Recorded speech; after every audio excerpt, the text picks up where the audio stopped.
Today சமையல் பச்சை மொச்சை சிக்கனை வச்சு ஒரு கிரேவி, பச்சை மொச்சை அண்டு சிக்கன் கிரேவி. வாங்க எப்படி செய்யலான்னு பார்க்கலாம். சிக்கன் பச்சை மொச்சை கிரேவி செய்கிறதுக்கு 1/2 kg சிக்கன் வாங்கி வாஷ் பண்ணி வச்சுருக்கேன். பச்சை மொச்சை வாங்கி தோலை உரிச்சிட்டு அந்த பயிரை 8 hours ஓவர் நைட் வாட்டரில் ஊற வச்சு அந்த தோலையும் உரித்து எடுத்துக்கணும். எடுத்தாச்சு. வெங்காயம், தக்காளி, கருவேப்பிலை, கொத்தமல்லி, பூண்டு பேஸ்ட்டு வேணும். இது தேங்காய் ஒரு அரை மூடி, பொட்டுக்கடலை, பெருஞ்சீரகம் அரைச்சி எடுத்து வச்சுருக்கேன். மசாலா ஐட்டம் மஞ்சள் பொடி, கொத்தமல்லி பொடி, மிளகாய் பொடி, கரம் மசாலா, பெப்பர் பொடி.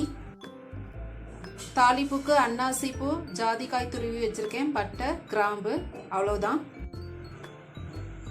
கடாய் ஹீட்டானதும் எண்ணெய் விட்டு ஜாதிக்காய், பட்டை, கிராம்பு இதை போட்டு தாளிச்சிக்கலாம்.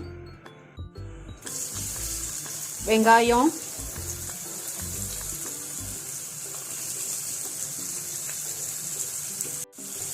பூண்டு பல்லு,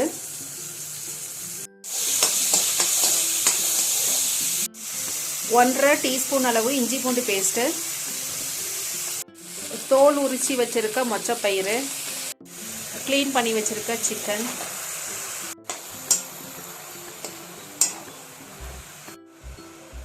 கட் பண்ணி வச்சிருக்க தக்காளி, கருவேப்பிலை,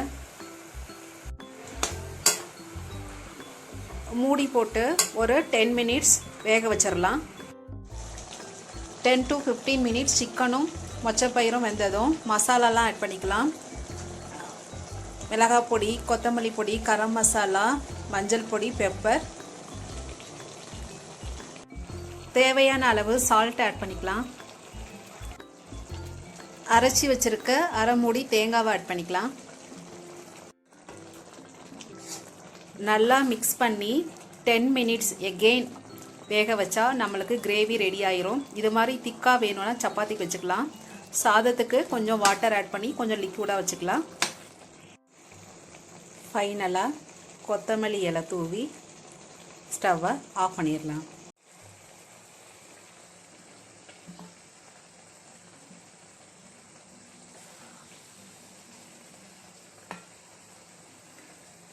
டேஸ்டியான மொச்சை சிக்கன் கிரேவி ரெடி ஆயிருச்சு.